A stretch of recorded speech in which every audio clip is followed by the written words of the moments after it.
Hey there and welcome. Gosh, we have a good one for you today. Let me just switch over to my session here. There we go. Let's just share the screen. That should do it. I guess it unshared my window. Let me just reshare the window real quick.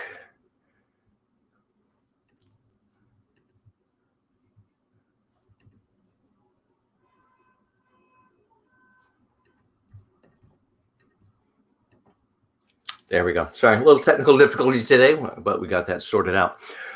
Well, my gosh, LinkedIn is very important to our career. If we're in job search right now, it's critically important to being hired. We used to live in a world where resume in the hand, our hand, their hand, the resume in the hand, it's like, oh, this person looks pretty good. But, today, if you make the good stack, if they like that resume, well, then very quickly they're going to grab your name and pop it in LinkedIn. And if you're not in LinkedIn or just have a cursory presentation on LinkedIn, going to get ruled out very, very quickly. Someone else will take the center stage, take the spotlight, and you have to be aware of that. So today we're going to give you all the secrets that are really going to help you on all of that. Let me just make sure that I have my, there we go. Doesn't work if I'm not on the right window. There we go. Building a professional network with LinkedIn and how to use it for your job search. So we're going to teach you today how to build out your profile as a three-dimensional sales brochure, but also you need to begin to think about how to use it as a tool. Now, this is really, say, a part 1 LinkedIn lecture. My part 2 LinkedIn lecture is actually tomorrow. So piggybacking on tomorrow's lecture is a noon lecture called Career Evolution, preparing for your career's next leap with social media marketing. So once you have a great LinkedIn profile, which we're going to teach you how to do today, tomorrow's lecture is really how do I use this as a tool and use social media to really reach those decision makers. But we're going to show you all the ways to use it for job search today. So as we get going today, we have to start with this basic concept. We are a product. That may not sound very happy and all those other things. It's like, I don't want to be a product. I'm a person. I'm like, I get it. But, when they hire us, they're really buying a product, or they're essentially buying our time and talents. So we have to think of ourselves as a product, and we have to think about how successful products are marketed and how they're perceived. Very, very important. Now, LinkedIn is really about taking your brand, your career brand, over to the digital world. Sure, there are some other platforms which affect that as well. We're going to talk about Twitter, Instagram, probably a few others along the way.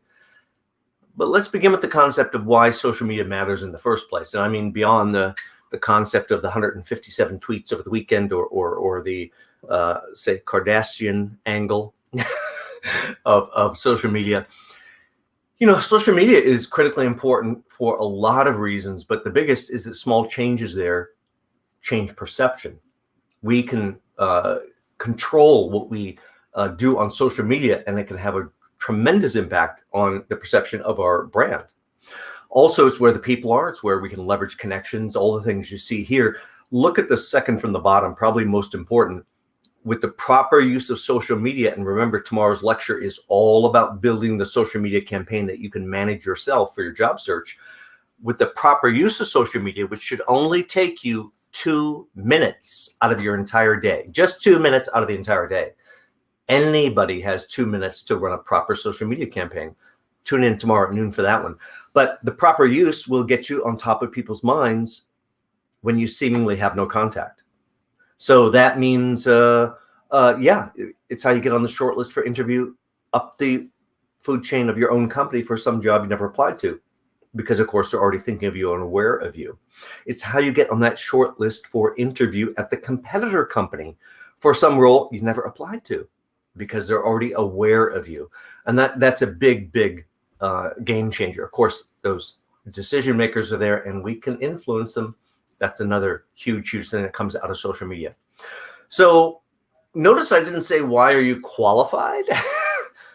Please be qualified. Let's be clear. I would never consider hiring anybody that was not capable and qualified for the role. But let's hear some clarity here. That's not why you get hired. You don't get hired because you're capable and qualified. I wouldn't consider anybody that wasn't capable and qualified. Why are you interesting? What makes you tick? What drives you? How are we going to be to work together?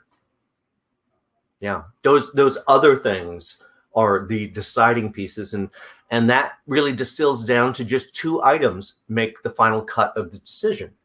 And LinkedIn can have a great influence on those. Number 1, above all other things in the universe, assuming you're capable and qualified, is chemistry. Building the right chemistry with these individuals changes everything. Number 2 in the decision process, this is right behind chemistry. Chemistry is the only thing that beats it, is confidence. That is confidence in you, confidence in what you might bring to the table. I don't even know what I'm going to get out of John, but I realize I'm going to get something I expect out of these other people. I have to get something different. So that tends to come back down to these, why are you interesting? What makes you tick? What are you all about? So let me share a few things off my Instagram. I mentioned Instagram earlier. And the first thing you'll notice is there's nothing on my Instagram that has to do at all with what I do professionally. Why is it here? Number 1 is chemistry. Number 2 is confidence in any buying decision. And that's a hiring decision too for a career coach, or if you're looking for someone to help you, elevate the essence and value of your career on a single sheet of paper. That's the resume when it's effective, or create that 3-dimensional sales brochure for you. Those are all things I do for my clients. And so people beyond being qualified, and there's lots of things out there to tell you I'm the right one to work with. People want to know, do I get you? Who are you? Do I get how you tick? So yeah, you see me hiking up the Hudson Valley or out in California. This particular hike that I was on was a year and a half ago now, August, and almost didn't make it out of the desert. As much planning and everything else as I did, and that was a phenomenal hike. It was really on my bucket list. But I was going to have one day to do it in late August, and every single thing online said, absolutely do not do this hike in July and August. You're risking your life. But it was the only day I could do it. So of course I did it. I went out there and made it out into the middle of nowhere, parked the car all by its lonesome, made it up to the kiosk where you sign in. Was not really elevated when I saw the last person that signed in was 2 days earlier. Will there be help coming? Doesn't seem like it. And interesting rest of that story I'll get to at some point, but the biggest thing is you can't really judge how quickly your body will overheat and what the ramifications are of that. And gosh, I took a wrong turn which added 2 miles onto my hike in 108 degrees of heat. And for about an hour of it, I was fully exposed, like you see here, up on top of the ridge. Of course, when I made the realization that, oops, we took a wrong turn and now we're in really deep trouble here, as I was having to stop every 100 feet or so because I was just spiraling out of control with the heat. Well, again, that answers the question of what makes me tick. Do you get me? All that kind of stuff. That's why it's over on my Instagram. Small little changes change perception of everything. Also conveys, if you didn't think I had enough energy from watching the videos, also conveys the energy piece and the drive and all of that. So today is going to be full of a lot of advice, a lot of direction. I'm very committed to what I recommend. Keep in mind, it's advice. It's my opinion. You should take it with a grain of salt. Maybe toss it over your shoulder for a little bit of luck. That'll probably come back to help you. But essentially, even though I'm giving you lots of things to think about, do this, do that, consider this, don't let somebody else think for yourself. We have to take responsibility. We have to put down that mobile device, get out of the back seat and get behind the wheel, or we're not really going to get to that destination we're thinking about. So yeah, analyze, parse all this information, decide what's right for you, and then chart your course forward. This is part of taking control of the discussion of you, and the best place to do that after your resume is really over on the LinkedIn side, where you can create really something that people can't resist. Imagine someone in a world where people no longer really want to read. Imagine someone is glued to your profile on LinkedIn because it's so rich and delicious with content. There's so much contribution there. It's so interesting. It's almost like they're sitting there with a bowl of potato chips or bowl of bucket of popcorn. It's like, oh, I have one. And then before long, I'm shoveling the whole thing into my mouth, drinking the whole thing, consuming your story on LinkedIn. Take control of the discussion. another real reason why we're going to do this, because it all leads back to influence. Now, information is the new currency. The more information you have access to, the more likely you are to be able to leverage it to your benefit. No place better to realize that than on the LinkedIn side. Now, in case you haven't seen me before, John Crant, author, career coach, and speaker, resume and LinkedIn guru as well, by the way. 7 or 8 years in outside recruitment. That's a traditional headhunter on a desk, having to go into the competitor companies, lure out that superstar. Very, very similar to being a glorified dating guru. Maybe I should have gone millionaire matchmaker. Who knows? Ended up becoming the national trainer. We had a 100 office recruiting system. So as every office would hire potential recruiters, they would come into my 90-day program to teach them how hiring really works, which is not how people think it works. It just doesn't work that way, or we really wouldn't need a lecture like this one. Workshops that I have all over the place. So valuable because it's not as people describe or think. It works behind the scenes.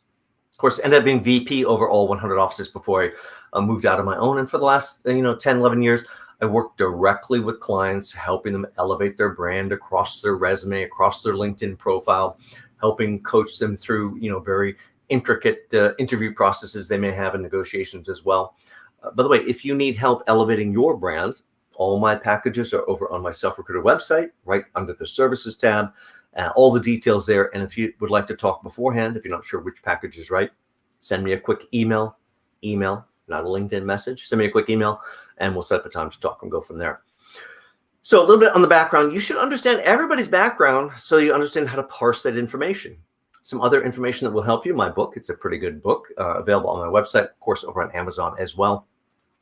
I want you to think about a roadmap that really guided you through all the obstacles that are out there, whether that's the plan itself or what to do with the resume or more on what I'm teaching you today about the LinkedIn side, or even down to negotiating or renegotiating when they give you that stinky offer.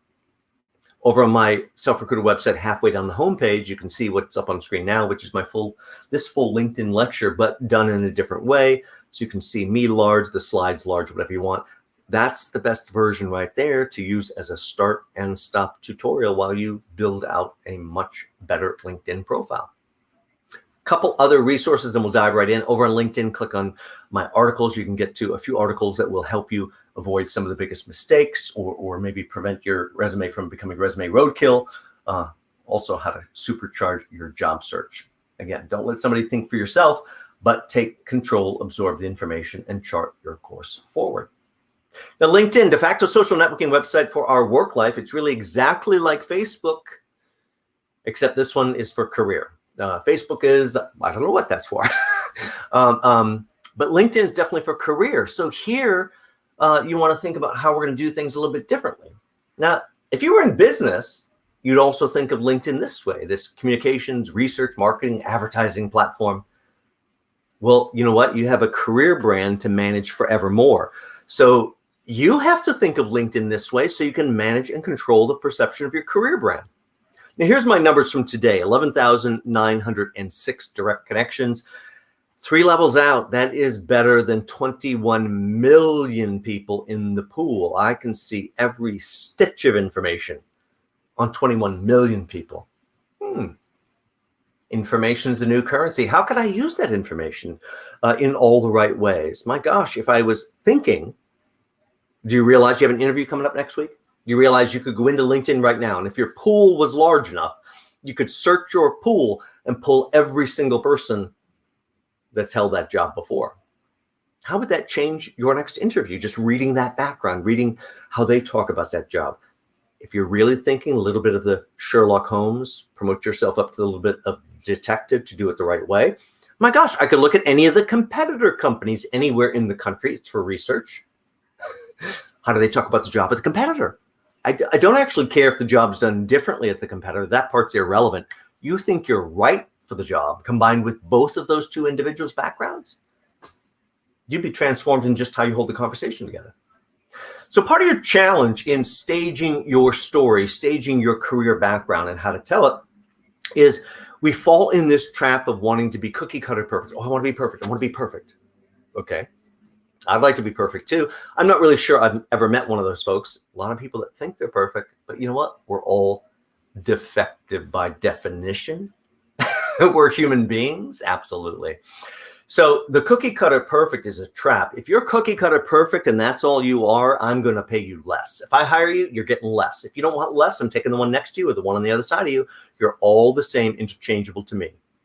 So your challenge is not only to be cookie cutter perfect, interchangeable, but somehow different, exceptional, special. You have to learn how you're going to step out of that line and be different. And this requires a paradigm shift, a whole metamorphosis in the way we tell our story. Rethink it from the ground up. So when you think of LinkedIn, now they used to talk a lot about this. They don't talk about it quite as much anymore, but it's a 3-level network. So when I connect with someone, say happy guy in the corner connecting to another happy person here. Oh, that's my connection. Great, great, great. But no matter what my connections do to their settings, every single one of their connections are also in John's pool. Still not my connections, but they're in my pool, which is completely searchable. And no matter what their connections do to their settings, every single one of their connections are also in my pool. That's how I get to 21 million plus people from 11,000 connections. And you can be into the millions from a much smaller number than my 11,000. That's a huge pool of influence. That's a pool of influence that I can seed content into that affects perception about you. And we're going to talk more about that in tomorrow's noon lecture. Or that's one that I can extract information from today, which I'm going to teach you a few slides down the line today. You know, it's our job to teach them how to select us. We get some interview and we just think, oh, I'll just be really great. I'll be this pretty little flower. They'll just pick me. They'll just pick me. They're not going to pick you. It doesn't work that way.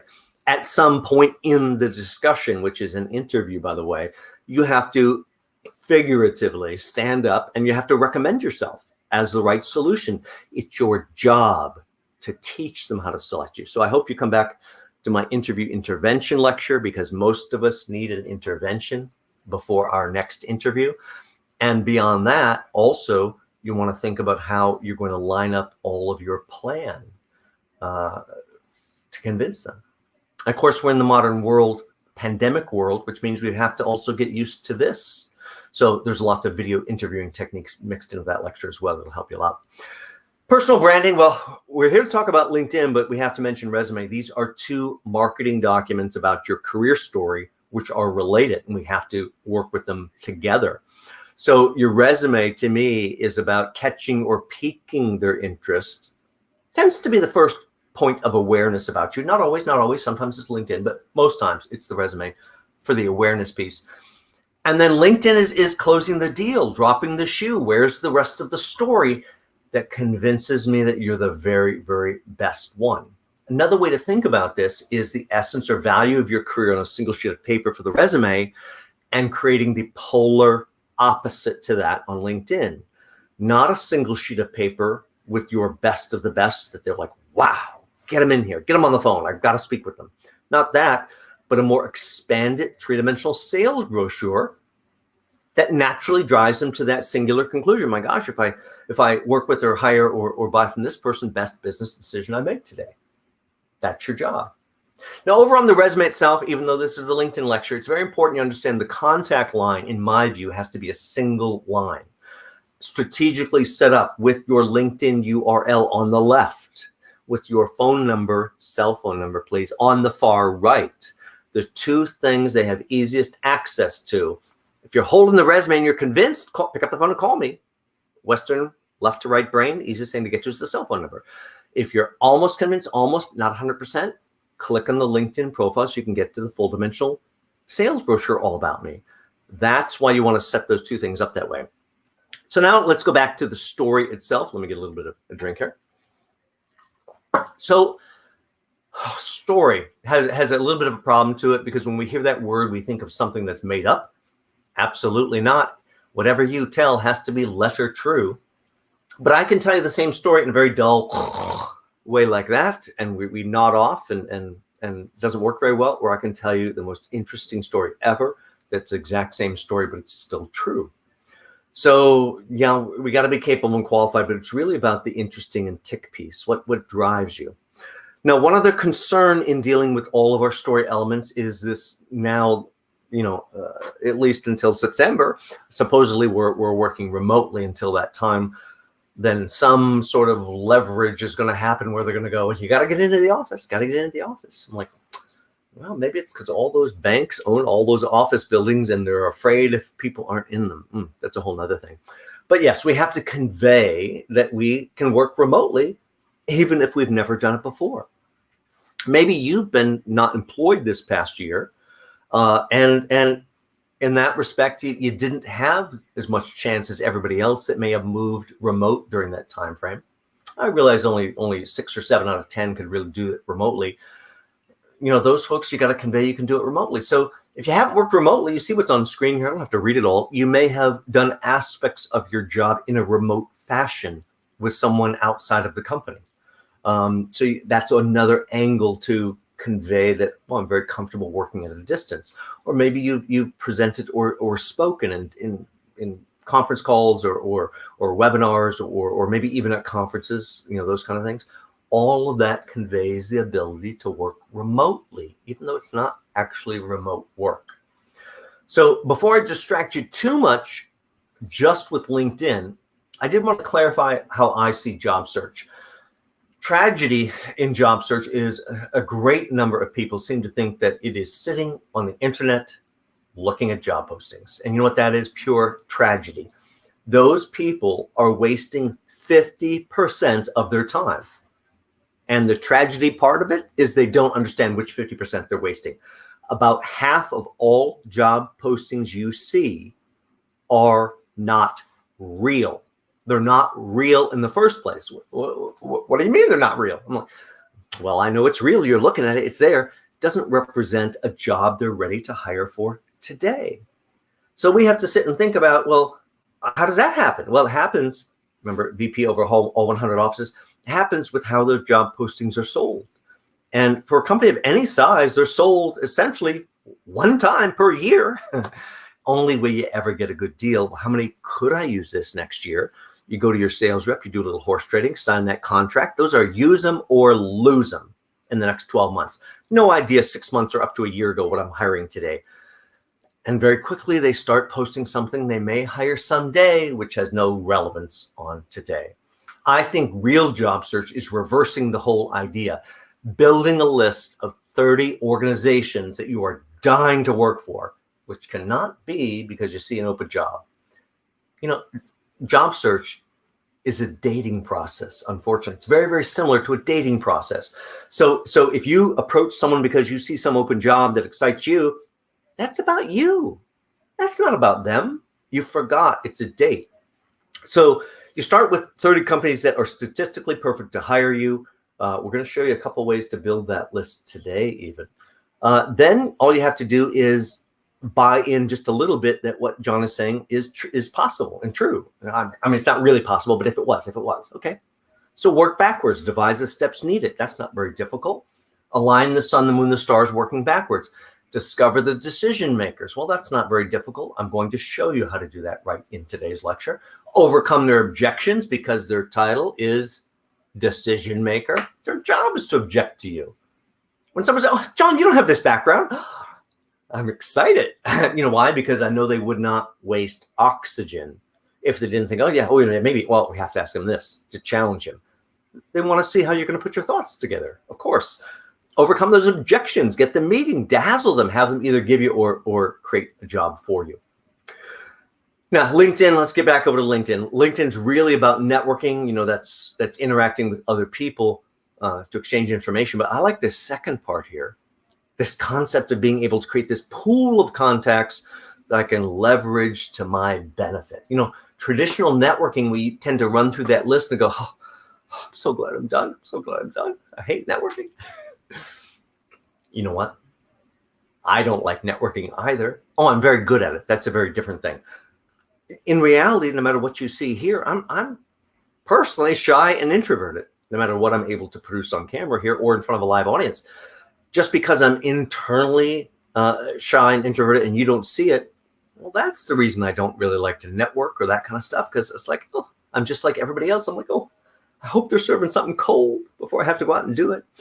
We tend to run down this list and it's very quick and it doesn't work very well for most folks because we don't understand what it's all about. You are there to sell, yes, but not really. A little bit, not really. What you have to do is think of it in a very different way. Your job is not simply to get in the room and surround people. Your job is to get in the room whenever it's pandemically safe to do so and be this person that is the most interested person in the room. By the way, I've certainly gone to a few virtual networking events, over the course of the pandemic, and some of them are handled very well the way they're set up. So you should definitely check out some of those. Now, this rut that we kind of normally walk into, the old-fashioned way of thinking, we got to get out of that. That's going to leave us in a pretty unhappy place. You've got to transform your whole idea of what your LinkedIn is about. It's not simply a placeholder. Oh, there's a name, there's a couple of titles. It's an empty shell. There's really nothing here. You have to understand how to change the equation and change the results, make things easier for you, simply by thinking a little more unusually, in a little more unconventional, unexpected way. And moments of clarity are going to come out of this unconventional thinking that will happen. The light bulb connection just goes off and go, wow, this is a different way. So let's get to the first major question, which is whom should I network with? Whom should I connect with on LinkedIn? And I just have to get right to the answer on this one. Everyone. I don't care if you're in India, Russia, China. I don't care if you're in janitorial services. None of it matters because it's never about you as the connection. Oh, by the way, my connections that are listening, near and dear to my heart, love you all. It's never about the connection. It's about the 2 or 3 layers of connection behind that you own forever. So please don't misjudge people. You have no idea who their parent is or who their child is, who their next door neighbor is, who their sibling is, who else they know. Everyone becomes a good connection because it's about absorbing the network. Sit on top of all of the gold, then you can extract the gold from the data. Very, very important. I think a few companies have figured that part out. Let me get a little sip. So I want you to think about anywhere you are is a place to potentially network. We're supposedly this summer going to get back out there a little bit more. I sure hope so. I'll be getting back out there this weekend for a little bit of camping, but it's solo camping out in the wilderness, so that'll be a little fun. But when you're in line or at the park or whatever you may be doing, that's a chance to network. I hope you're carrying some business cards. Very, very important. Start up a conversation. Close out this first part, link with as many people as possible. Back to the idea that the information being the new currency, you have to gain all this information through building your network. Now, let me show you 2 techniques. Then I'm going to show you how to maximize your profile itself as a selling brochure. These are 2 recruiter techniques that I used almost every single day of my recruiting career. This first one will help you build a statistically perfect list of 30 companies that would hire you today if they had an opening. That's the big unknown, by the way. Now, if you talk to a good recruiter, and there's not very many of those, that's 2, 3, 4% of the industry are really great recruiters. The rest really pick up whatever they find around. They throw it against the wall to see what'll stick. That's why the industry has such a bad name. But if you met one of the good recruiters, and you were a very good candidate, you have a stellar background, they really want to work with you. By the way, that person is an A++ background. Recruiters place a lot of other people too, but they only talk and market the A++ people. You're judged by who you associate yourself with. So this first one, if I was going to work with you as a recruiter and I suddenly see your background, I go, oh, I love your background. I'm going to perform this task that I'm going to show you next. Build this list of 30 companies, and then I do not bother to look at those companies' websites. I do not bother to look at the job boards. That's all a waste of time. You simply pick up the phone and call 30 managers at 30 companies, and magically every single time, 2, 3, or 4 go, oh, I need a person just like this. Oh, you do? Tell me about your need. Tell me what's going on. I don't tell them about the homework, the magic trick, how I position myself here to get struck by lightning. By the way, 2, 3, or 4 out of 30 is a very good return. So this technique is a 1 back, 1 forward, and this is how you do it. You're going to go in and search in LinkedIn for people that are just like you in some way, shape, or form. want people just like you that have made one job move forward. Yes, I'm going to collect all those folks together. I'm going to put them off to the side. And with this one back, one forward technique, I'm going to look one back employer before we were identical, one forward to see where they went. And from this, the first, let's put some background in front of this. Let's imagine I was a Coca-Cola quality manager until yesterday. And now I'm looking for my next, where am I going next? So I do this technique. I pull lots of people that used to be Coca-Cola quality managers. And I'm looking at their one backs, one forwards, and where did they go? What did they do? And the first thing I'll experience is heartbreak. 7-Up, Pepsi-Cola, or Coca-Cola. John, I could have written that list myself. Yes. That part of the list you should have written yourself right off the top of your head. Then you're going to see all these food and beverage companies you've never heard of. There's like a million of them. Every one of them statistically perfect to hire you. They hired your duplicate. Put it all together. Very, very simple. Another technique. This is a 1, 2, 3 forward technique. Now I have an actual sample to show you here because it's a little more complex to grab a hold of. But I had a gal call me up from Atlanta, and she said, I think I need a career coach. I think I don't have a career. I'm like, oh, ouch. That sounds a little harsh. Just send me your stuff. Let's take a look. And you know what? 3 or 4 years out of school, done a little of this, a little of that. Now she's managing a health club. By the way, nothing wrong with managing a health club, but it's not what she wants to do. I don't know how to find one of these careers. I'm like, oh, I have a brainstorming idea. Yes, all these techniques are brainstorming, problem solving. Important projects require problem solving. So I said, I have this idea. Let's go back to your, I said, you're just in the workforce. No, I've been working 3 or 4 years. I'm like, well, welcome. There's nothing here. Let's go back to your asset the way I see it, which is your education. Now, this person went to Clark Atlanta University. And so what we're trying to do when you look at this visual here is we're trying to pick people, which is much more difficult, that have made 3 moves forward. If they made 3 moves forward, I don't have to reinvent the wheel. By the way, the wheel's a wonderful invention, right? But you don't have to bang your head against the concrete to reinvent that wheel. It's been invented. So I'm trying to learn from other people and maybe follow them down the pathway. So here's the actual sample. So my client went to Clark Atlanta University. All of these folks went to Clark Atlanta University. And through the magic of keyword searching, they all also, my client studied mass media. Every single one of these folks studied mass media.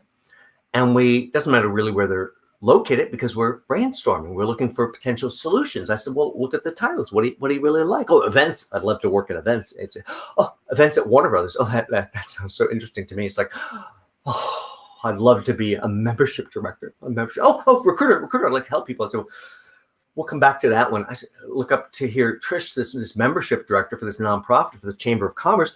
How'd she do it in the same amount of time that my client had in the background?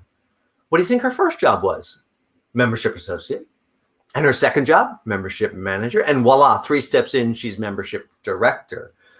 Over here on the right is my client, Tahita. I said, well, great. Now we know what we're looking for. We're looking for a nonprofit or foundation. There's lots of those around Atlanta. I said, we know what kind of role it's going to be in member services. I don't know what that is. Well, I don't either, but apparently they're going to love your background. Let's go sell it. And of course, I have to update this story. She's made a move, not only into member services, but also 2 more promotions up to manager of member services and database, and then finally up to director of membership operations. The entire track for her career down an avenue she'd never heard of before our discussion. This is what comes out of real problem solving and brainstorming. By the way, if you were the Coca-Cola quality manager and no more, and you woke up and said, oh, I'm so done with sugary sodas, but now what? This same technique of the 1, 2, 3 forward. Yes, the vast majority of all those people are all going to stay within food and beverage. But if you do a 3 level where I'm looking for 3 job moves forward, some of them will have left the industry. And somehow they will spiral out into a couple other industries. You're like, how'd they do that? I don't know. Why don't you just follow them? There's something about those companies that really like your background. They hired your duplicate. Go and introduce yourself. Now let's get over the profiles. Perception is reality. You have to have some idea in the first place of how your product is to be perceived. Is it going to be the store brand, where the taste is a little off, the color on the box or packaging is a little bit off, but price is quite good. But or you're going to be that national brand, which everybody maybe craves and all has a bit of flavor. Which product are you going to be? Small changes change perception of everything. So back to the real core of, you have to be interchangeable, but we also have to be different. Part of how you'll be different is what you share that creates story. Here's a few things off my profile, which are right for what I do. Did a group shot at one of my events, so of course I shared that. Then I'm going out to one of my lectures when we were pre-pandemic, and of course shared one of the pictures and a link to that. Then a couple of years back, I was doing my online boot camp, which I swear is about to go live permanently on my website. But here I'm still doing it as a live boot camp with the people right in front of me, of course, virtually. And someone grabbed that picture. My father was a Catholic deacon, so I saw him in that pose all of the time. Here I am, even though I didn't make the picture. I'm up at WHCR, Voice of Harlem Radio. Of course, my book made the picture. My coffee made the picture as well. Change reality by changing perceptions, and small changes change the perception. You could be writing articles about your field and sharing those. All of these things that persuade. I could be sharing other people's content. Here I'm sharing the radio show host content, who happened to be sharing one of my books as part of the overall books that he's sharing for the authors he had on. That's a little bit of a piggyback. Look at this last one, then we're going to move on. I control my branding and visuals very, very strongly. In full disclosure, my other half is a creative director, so I get a lot of advice and help. But I can't post the same picture all the time. That doesn't really work. So running out to one of my lectures, I'm looking for one fresh picture, and someone had been sitting in the front row just off to the side. And when I got down to showing my ridiculously long email signature toward the end of my lecture, suddenly they snapped this photo. I hate this photo. Why? Because all I see is, where's my hair? Why is my nose so big? How can I possibly be this greasy? Well, 90 minutes of passion, your grease comes out. And look at this. Suddenly an astounding 1,500 views. By the way, if there's 1,500 views, those are people that actually clicked. Thousands and thousands saw it if there were 1,500 views. Don't be afraid to break your brand a little bit on occasion. Being a real human being sells. So you got to show the real you as well. Now, in building out the best profile, your success is going to be determined by how much preparation you put in. When we brand our career, it's not only about using all the features on LinkedIn, it's really also about taking really the advice I'll give in tomorrow's lecture about how you flow a lot of different visual content across profiles. Now, here you notice that I have both LinkedIn and Twitter, and absolutely, if you'd like to become employed, I'm a big believer you also need a Twitter. Nope, you do not have to be on Twitter tweeting and all that kind of stuff. Simply have a Twitter account, link it to your LinkedIn account, and every single time I share something on LinkedIn with one toggle, and by the way, this is all still in the free version of LinkedIn, the only version I use, I can seamlessly let it both go to LinkedIn and out to Twitter. Both are great destinations for people to search for your content because they'd like to hire someone like you. Very, very important. Also, you realize over time, as you've seen a few of these, how that affects perception. Control your branding. Now, all of your background, all of your information, you have to collect it all together. Probably need to do a deep dive interview, and I talk a lot about that in my resume renovation lecture. But if you do a deep dive interview and have 8 or 9 pages of notes all about you, then it becomes simply filtering those through a spectacular question. Why is it going to be the best business decision they make today if they choose to hire you? And that will kind of help you parse the information in the right way, also focusing it on the right areas, which is all about performance and effect on the company. Now, over to LinkedIn itself. Let's look at these profiles. Pretty dazzling, hopefully. Now, we're going to begin by understanding what happens when you look at other people, because if you understand that, you'll do different things on your profile. So if we were to look at other people, what would they see when they sign in? Well, they're going to be teased, and this is a marketing tool LinkedIn uses. They're going to go, oh, 6 people looked at you. Who's looked at me? And if you haven't looked at this, you certainly will after this. Once you look at it, you can't resist. It's human nature. So let's go over this list, and you realize they're going to show you the last 5 people for free all the time. I'd like to see more, but they want you to pay up if you'd like to see more. Why don't you just look a little more frequently? You can extrapolate that information. So let's start at the bottom here. I'm not even sure why I would look here at these 2. So there's no point to privacy on LinkedIn. This is your public professional shingle out there for the world to advertise why you are so special. Why would there be something private? It doesn't even make sense. You control every single word. It's a garden that you've built, cultivated, and presented. I hope it's spectacular, by the way. Now, Jonathan here, I'm not sure why I looked there either. I can tell you Jonathan does not work in a glamour industry and does not work in the fashion industry. So why he has this glam shot, you have to be the product. That doesn't work. Probably has that glam shot because he's wrapped up a little bit with his title. I sure hope you don't have one of these titles, but if there is a founder or owner listening to today's lecture and you'd like to become employed, critically important that you change that title. We do not hire founders and owners. Those people are very specific. You know what? They don't listen to me. They don't follow my advice. I can't direct them. They have their own ideas. We need to get out of our own way. Simply change your title to principal. And it has all the same positive with none of the baggage that comes along with it. That's a person I can direct, person I can give the responsibility, person I can trust. Really, really important.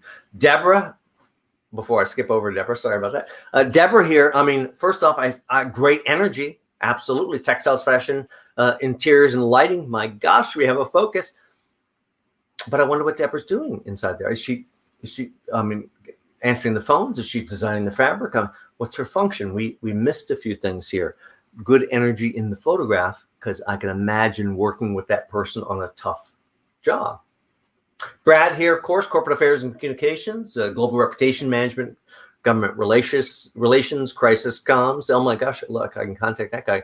Also looks the part. Of course, full disclosure, that's one of my clients. Your profiles are the world at your window. What if you were in retail? What if you were in business? That'd be pretty tough to get people into your store these days, but what would you put in that window? That's what your LinkedIn represents. So how are you interesting? What makes you tick? In addition, of course, to being capable and qualified. So first impressions, incredibly important. In my view, you need to use a banner. You do not have to be in the banner. Now, as a public speaker, I can get these shots pretty easily.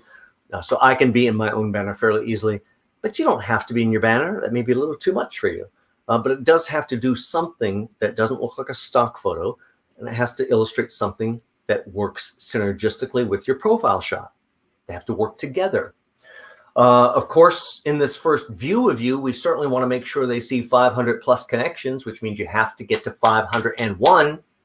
If you don't get to 501, it's not going to be 500 plus for you. And we're going to show you right in a few slides from now how to get to 501 very easily. And what is circled below my name here, that's really your 100, 200 character resume.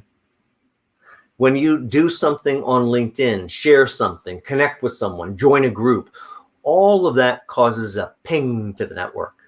And with that ping to the network goes your name, goes your picture, and goes your headline. This is not really out to my 11,000 people that are my direct connections. Well, a little bit, but not really. Those 11,000 people know who John is. This is a message out to the 21 million people who have no clue who John is, that I think desperately need to know who John is. So what do I put in this space? By the way, I should comment in about the least or effective thing that you can do with this space is have your current or most recent employer and title snooze fest. I really doubt that's the best, most valuable way to package you. So what do I put in this space? Author and career coach, resume, LinkedIn, and career branding guru, featured speaker, NYPL, Department of Labor, CUNY, and many others, quoted and seen in Wall Street Journal, CNN, Forbes, Essence Magazine. Oh my gosh, look, I can contact that guy too. All these things affect perception. Notice also I start the about section with a nice little quote. Banner image, incredibly important. has to work together with both of these. So just make sure that if you're not creative or don't have that piece of it, just make sure that you work with someone that is. Banner image itself, when you go in to edit these things, you have a lot of tools available. And you can go in and edit the different pictures, profile pictures, headlines, all that stuff. It is a trial and error. Even as I build out my client profiles, it may take 40 separate uploads of all sorts of pieces and trial and error to get it just right. Because again, you're managing the perception. Now, as we go down the profile, you get to the about or summary section, and this is a really important piece. This is your opportunity to really tell your story in a totally different way.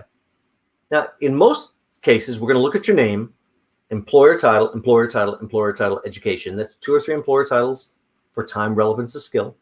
Doesn't mean I don't want to see the rest, but I need to know your skills are up to date and the education. And then they make some value judgment based on their opinion of those companies that they may or may not have background in, and those roles that they may or may not have background in. A lot of rolling of the dice.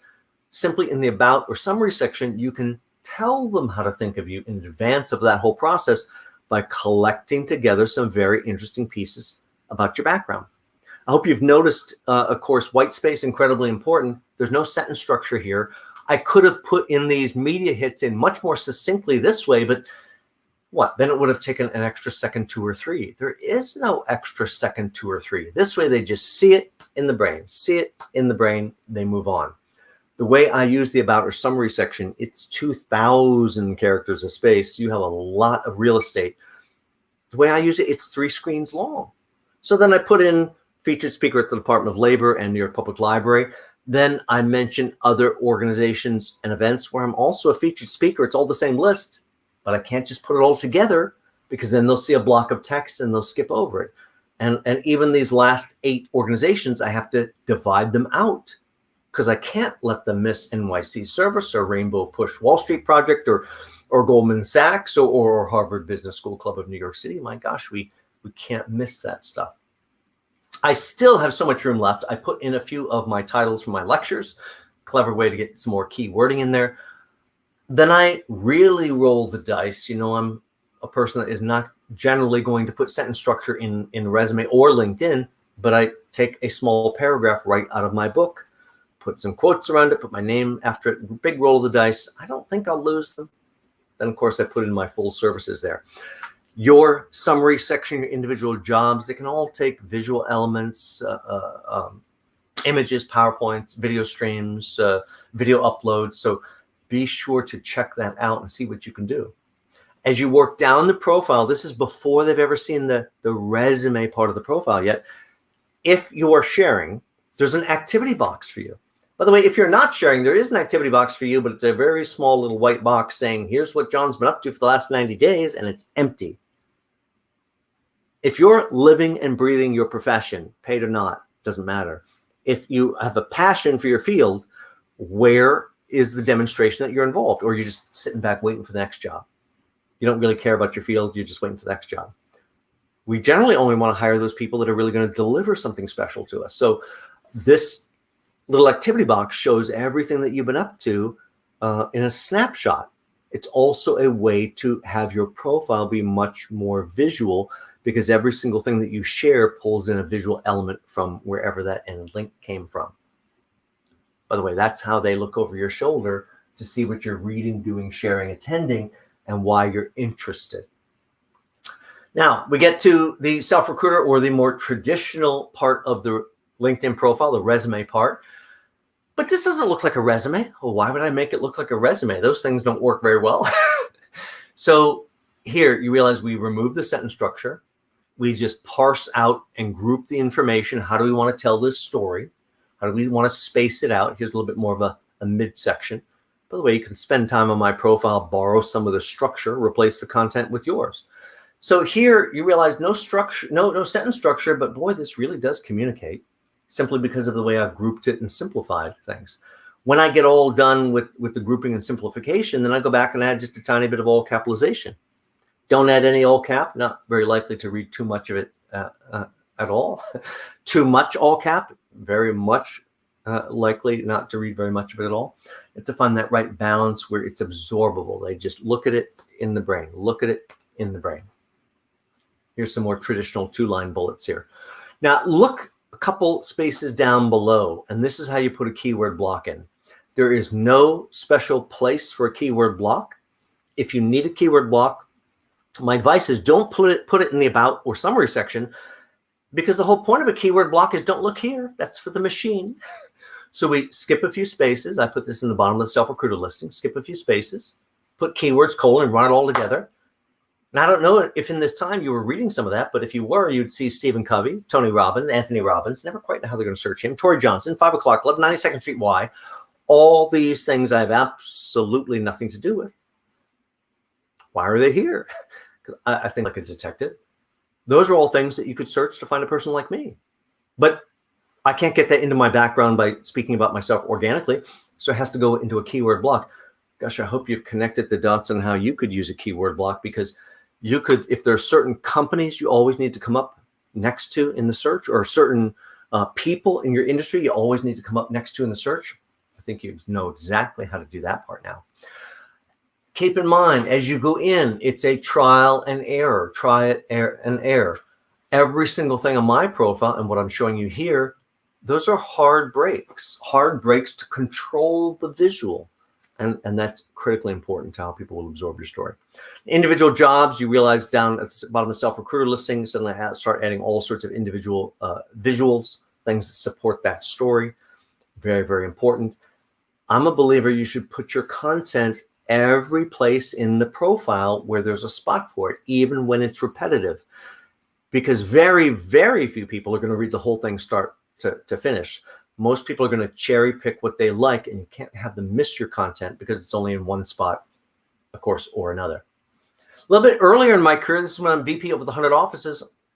Notice I threw a little spotlight toward my company, national recruiting firm. We did manufacturing, engineering, supply chain, logistics, chemical, energy, on and on and on and on. Really clever way to get more keywords, but that would be a terrible technique to use on the resume. In my view, you have a single sheet of paper to convey why you're so special, not the time to waste real estate putting some spotlight on your company. But here I'm not really handcuffed by the real estate. So I can put this in and understand that because of how I've told this story, can you understand that if someone needed help on their resume, or reinventing their LinkedIn profile, or being coached on their next interview, and they worked in any one of these industries, who would come right up based on how I told the story? Really important to think about those things. Earlier in the career, much earlier, this is associated clients. Now that could get you in trouble. Careful of those non-disclosures, careful of the trade secret agreements. I had the right to share every software client I worked with. I shared every single software client I worked with. Now imagine you worked at any one of these software companies and you needed help with your story on your resume or your LinkedIn profile or interviewing coaching. My gosh, who would come right up? Look just below that in the same profile. And by the way, you could copy this right out of my profile. Invite me, all invites accepted, open networker and Lion. Would you like endless new connections forever? This is how you get them. Just stick it anywhere in your profile. You don't have to think about it. Just copy it out of mine, paste it into yours, and you'll understand in a moment when I walk you through how to get to 501, why that is so important. Of course, I'm using the publications module, even if you don't have a book or article or something like that, and I have some of those. Anybody can write a blog. And I don't mean, oh, I don't want to blog. Can you write 3, 4, 5 articles and never write again? Okay, what if you wrote 3, 4, 5 articles that somehow surrounded what you do professionally? Page and a half, because no one wants to read. You're going to have to be succinct.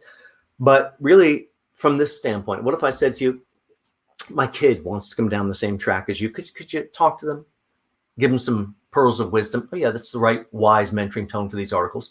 Every one of these articles becomes essentially an advertisement for the solution you provide. People can search it. I post it on LinkedIn as a long form posting. It goes into their blog system and piggybacks and tagbacks right to my profile. Then I could use the publication module simply to list it. It's another way to sell more of your background. Now, if you volunteer, the problem there is the moment we go, oh, volunteer, it's not real. It's not real. Really? I am volunteering here today. There's no payment here. This is volunteer. I guarantee it's real. But we have such a problem with the baggage attached to volunteering. I don't use volunteering for either myself nor my clients. I use the organizations module instead. It has all of the same benefit, none of the baggage. Oh, that's how you align yourself. That's how you give back. And so don't be distracted by all the dates you see here. This module does not require dates. You put dates in if you want dates in. As a speaker, I need some dates in there for time relevance. But the rest probably don't need dates in there. And by the way, good works do not expire. If you did something for Habitat for Humanity back in 2004 and it's not on this list, what is wrong? Everyone's going to want to talk about that. I probably put a footnote of that on the resume too. Look over to NYU Wasserman Center here. This is an interesting piece as well to learn from. I got invited in for a roundtable discussion on job search. And I said, hey, I'm always game. Sure. What's going on? We're going to have a moderator. We're going to have Jessica and John Ladinsky and Vincent, the moderator. I'm like, yeah, let's try it. And as we're getting ready for it, I'm looking up each person. And suddenly I pull up John Ladinsky and I realize he has all these connections, so many more than I had. I'm like, well, come on, John, give him a break. He's got a 30-year career. But I'm thinking something different than you're probably thinking. I'm not thinking, how do I get more connections than John Ladinsky? I'm thinking, how do I get John Ladinsky's connections? I already have my connections. I like his connections. So this is a wonderful example of giving someone a little spotlight, a little praise, all in the right professional way, has a wonderful effect on you. Every single time someone searches Wasserman Center or NYU or Jessica or John Ladinsky or Vincent, guess who comes up right next to them based on how I told that story? So that's another really variation on that same technique, but it was important for you to see it. Now, keyword skill endorsement module, that's different than just keywords as a block of text further up the profile. This thing is, and it was on auto switch there. Sorry about that. Maybe we can get back to it. Basically, this here is 50 words or phrases all about you and your skills. Let's be clear. No one is an expert at 50 things. Not possible. So that's not the criteria. Or you can never fill in 50 spots. So let's imagine your hand went down and touched the table. I touched the table. Therefore, tables on the list. I have exposure to the table. Absolutely. I understand tables. Tables on the list. That's a very low threshold. Yes, a great number of things you put in here should be things you're truly expert at. But eventually, you have to realize behind the scenes, they sell a tool that they can dial you up by recipe. You know, I need someone with this background, that background, who also has exposure to this, and they check off this list, and you don't put your elements in here, you don't get called. So really, really important. I recommend you put as much of that stuff in there as possible. And eventually, of course, your goal is to try to get that all to 99 plus. That means it requires 100 votes. That's really tough to get there. At the bottom of your LinkedIn profile, everything we put above is going to be collected together in another way, which is so wonderful. If people want more detail, they have more detail. If people want to expand certain sections, they can expand certain sections if they'd like and see more detail. So you're really giving them the best of everything. There's lots and lots of content, and all that content, even the one that's hidden behind the click to see more, is all keyword searchable. Now, written recommendations, very, very important. I think I have 52, 53, 54, something like that. Not a single edit, which you'll realize the moment you start reading these, because your head is going to want to explode. Typos all over the place, grammar all over the place. Oh my gosh, didn't John see this? Of course I did. That's why they actually work. I learned that as a recruiter. Just capture what they say verbatim and let their words ring in the ears. Very, very powerful. The hair on the back of your neck will stand up reading some of these because you realize how true it is. Groups, you can join. I don't even know how many they've taken off that 50 limit, but you can join quite a few. Every single group that you join, it's just like all of those members are part of your pool. So some of them have tens of thousands of members instantly in my pool. Some of them have hundreds of thousands or even more members. Select your groups wisely. There's a self-recruiter group. Oh, I love that group. Love that group. Follow some influencers. Look at that. I'm following Tony Robbins, mostly so I can get behind him on stage, give him a little push. Get a little long in the tooth, has to make some room for the rest of us coming up behind. So how do we get to that 500 plus connections looking like the mover and shaker? Let me just check our time here. So you have to be seen as the one that has access to the right solutions. How you get there is simply, we're going to go up to the unified search box at the top of the page. Inside of quotations, I'm going to simply write invite me. Space between the words, whole thing in quotes, just like you saw in my profile, by the way. And I'm going to see page after page after page of people that are simply telling you, just invite me, just invite me. There's no evaluation, just invite me. I run down every single page, every single tab until it cuts me off. I invite every single person. Doesn't matter who they are. No special message to these people. This is simply get yourself to 501. And then after 501, you add more and more and more of the right people. Second time around, I'm going to do the same search again in all invites accepted. Space between the words, just like normal. Whole thing in quotes. Magically, all these new people telling you all invites accepted, all invites accepted. Run down the list, invite them all. Come back and do it again. Open networker, open networker. Oh yeah, absolutely. Whole thing in quotes. Same thing again. Last one doesn't need quotes. It's a lion, like a lion. Stands for LinkedIn Open Networker. Now, a few that don't belong. I work at Food Line. I'm on the Lion team, the real estate company. But most of them are really high volume networkers. If you run through that whole list today, which may take you 60 to 90 minutes of homework to do it all, today is Tuesday.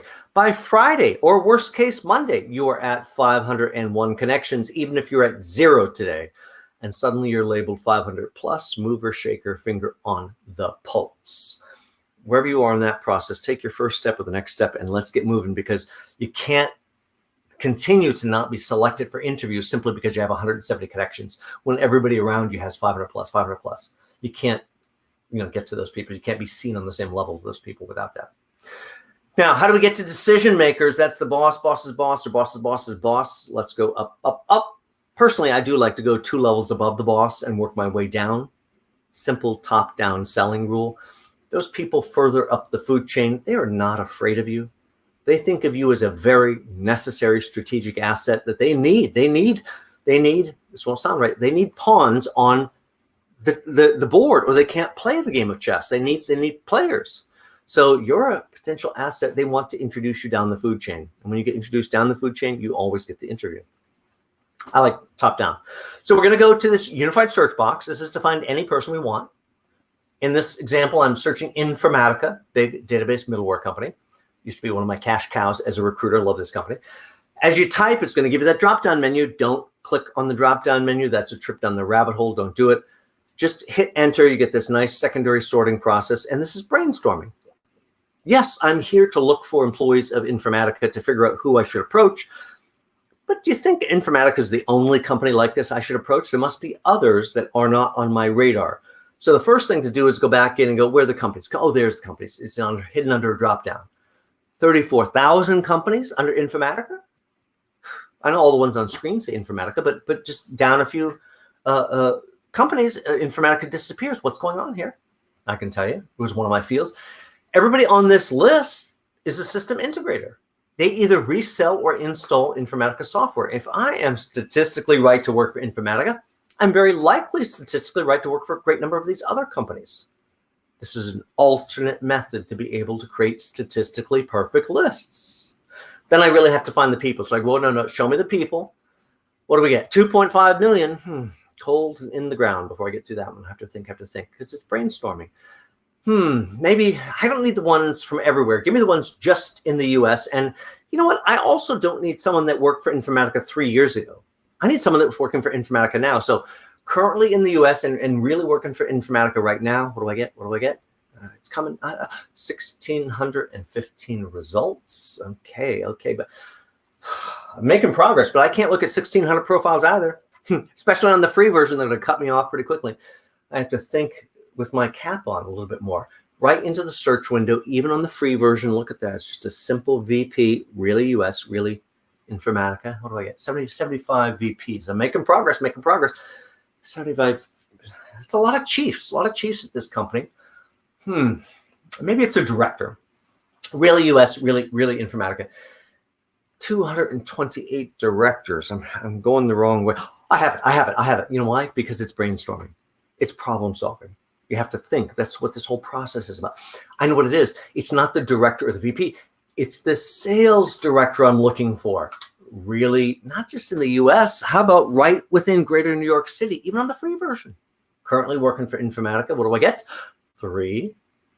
I'm looking for 3 to 5 people at every single organization to reach out and introduce myself to sell myself to, position and market myself to. So 3 is great, but I would have better odds if I had 5. So maybe I just need to go back and think, maybe there's a sales VP also really in the greater New York area, really working for Informatica. Oh my gosh, there's 2 of them. Now I'm up to 5. Of course, I want to connect with all those folks, and when they give us a nice connect button, that's nice. But then sometimes they frustrate us with this darn InMail. Before you use InMail, I really hope that you understand what InMail is, which is spam. The literal definition of spam. It is paid email. Please do not send spam. It may not seem like spam to you, but you know what? I have an inbox on LinkedIn. That's why I say email me. Don't LinkedIn message me. I have an inbox on LinkedIn that's filled with well over 1,000 unopened messages, all nonsense spam. And yes, a few important ones mixed in that I miss. By the way, I still want to connect with Nick here, by the way. So I just load his profile. I still get frustrated. But if I click the ... they just hid the connect over behind the bush. Oh, they'll never find it over here. Their business model is connecting. They can't really stop you from doing that. And here's the message I write one time ever. Copy and paste forevermore. This is to not the random people to get to 501, but all the people at the companies I want to work for. I like to connect with other professionals in our niche or niche, depending how we like to say that, comma, and of course, I'd love to add you to my professional network on LinkedIn. Take your first step and understand this has to become a repeatable process. Well, that was building your professional network with LinkedIn and how to use it for your job search. Tomorrow at noon is part 2 to this lecture. So once I understand how to build out the profile and have a great tool, if I have a great sales brochure and it's just sitting over in the corner on that rack gathering dust, that's not a good thing. So tomorrow's lecture is all about how you get that brochure in front of other people by building a proper social media marketing campaign that you can execute in just 2 minutes of time per day.